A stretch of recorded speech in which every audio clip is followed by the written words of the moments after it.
Team, if you're looking for an elevated quick meal, there's no better choice than the Cheshire pork tenderloin. Those tenderloins cook up super quick, they're super tender, and you can impose your culinary will on them, right? So today we're gonna do a Dijon garlic, fresh herb, kind of marinade, and then blast sear it on the cast iron. This is gonna be a lot of fun. Let's get in the action. Coals are hot, and we've got them all banked under our accessory. I'm not worried about internal temperature on this grill, so I'm not gonna say 350, 500, whatever. It's lit up. We've got all our charcoal lit underneath our accessory, and we're gonna blast sear. We might close the lid for a couple seconds, but don't worry about it. Just light your fire, bank it all over there, and let's get to cooking. So I do love Cheshire pork. You know, it's interesting to me that pork isn't grated like beef. You know, you don't have your prime, choice, and select because I'll be honest with you, not all pork is created equally. And these folks at Cheshire Pork have been laying down the genetics for generations. I mean, this pork is not like any other I've ever had, and I absolutely love it. So I'm gonna trim it up just a little bit. You know, some of this fat is not a bad thing to leave on there, but I do want to take off a little bit of this elastin because it just doesn't break down. It's a wind rolling through. And notice you just take your knife and go right under it and then trace it out. And you don't need to get all of it, but stuff like that. All right, let's talk about the glaze or the marinade we're gonna make for this now. Come on over here and look at these ingredients. Garlic going in, Dijon. And Dijon and pork are a match made in heaven. I love it. A little bit of this fun Lane's barbecue honey Sriracha. I think that's gonna be a fun play on the pork loin today. And while we've got it open, let's go ahead and season our tenderloins. Some fresh herbs. We've got sage, fresh thyme,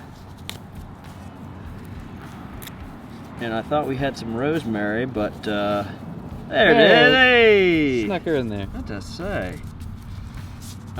This little trinity here is just a lot of fun. You know, you smell these three herbs together, and it just takes you back. It's one of those transportive triads, culinary triads. That's really nice, and that's enough for two decent sized pork tenderloins there. Maybe a little more fresh thyme, so I do love that. All right, just a little rough chop here. Put it right in. A little bit of olive oil there, and that's it. Use our hand and kind of mix everything around on the bottom of this container. And we're looking for that almost mayonnaise thickness. Coating the bottom, and then we'll grab these tenderloins and roll them right around. About 10 minutes of marination and we're ready to go on our cast iron. That is an even coating on both tenderloins, and we're gonna let that marinate for 10 minutes. Our grill's up to temperature, so really we're just waiting on these to get to that peak moment where we can throw them on the grill and get that caramelization for everything we just put on the outside. I'm gonna go ahead and set these next to the grill. We'll wait 10 minutes, then we'll throw them on. So it's been 10 minutes, and I want to address the marinade versus what it is we're really doing here. So it is a marinade, but it's just gonna kind of flavor brine the exterior. The real benefit of what we just did is the bark that's gonna be created on the outside as it caramelizes on the cast iron. I'm gonna oil a towel and just clean this grate off a little bit, but also provide a little fat content on those tines so that we have a better sear. It's about connectivity. Music to my ears. So I can smell the mustard, I can smell the garlic. I'm sure the herbs are close to follow. So let's take a little sneak peek and talk about when is the appropriate time to flip and when is not the appropriate time to flip If it feels like it's sticking, it's not the appropriate time to flip, okay? There's a lot of moisture on the outside. Let's take a look.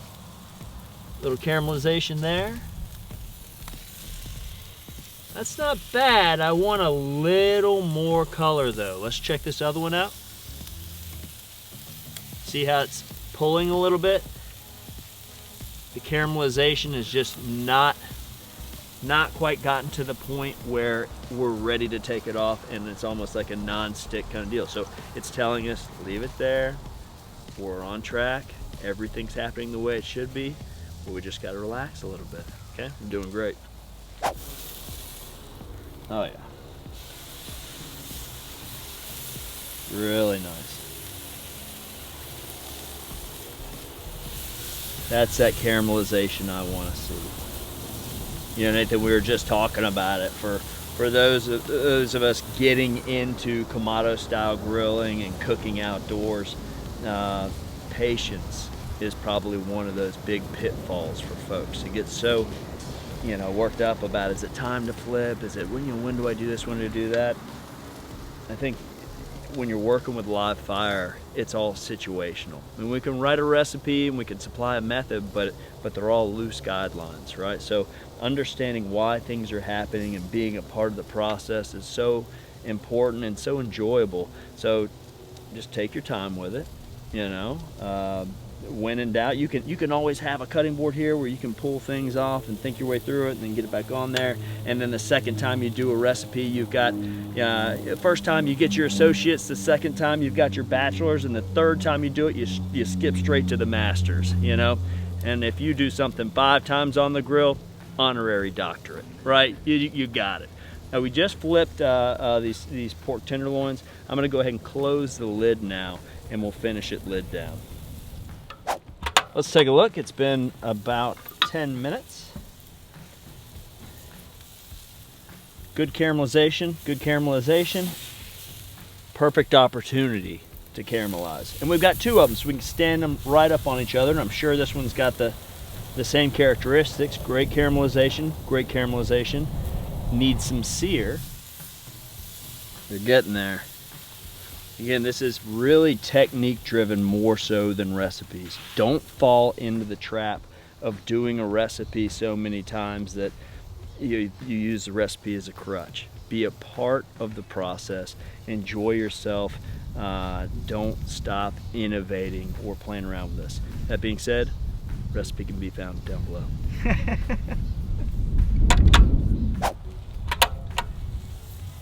Oh yeah. Woo. We're looking for a temperature of 140 degrees Fahrenheit. Boom, money in the bank. Now we gotta let them rest. Probably the most difficult thing in all of barbecue. So for relatively smaller cuts of meat, I'm letting these babies rest for about 5 to 8 minutes. And we are there. Let's see how we did.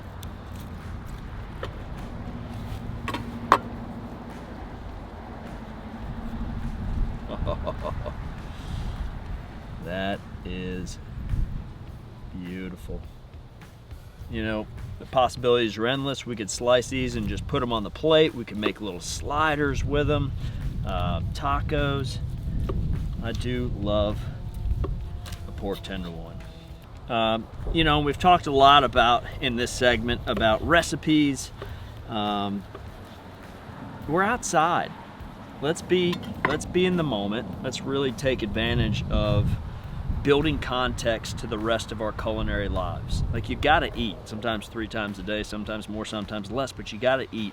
Let's make it interesting, let's make it fun, let's make it compelling, let's be able to share with each other things that worked, things that didn't work, but you gotta push yourself. Don't fall into that trap of cooking the same stuff every single day. You got a home run recipe, stop using it as a crutch, share it with people, but flip the script a little bit. You know, you gotta have fun with it. So I hope you all enjoyed hanging out with us today, and I can't thank you enough. Don't forget to like, subscribe, and do leave us a comment. I'm not saying recipes are bad. They're great for inspiration. It's a big thing. And don't forget, the recipe will be down below. Let's give this Cheshire pork tenderloin a bite. Money in the bank. From my backyard to yours, team, happy grilling.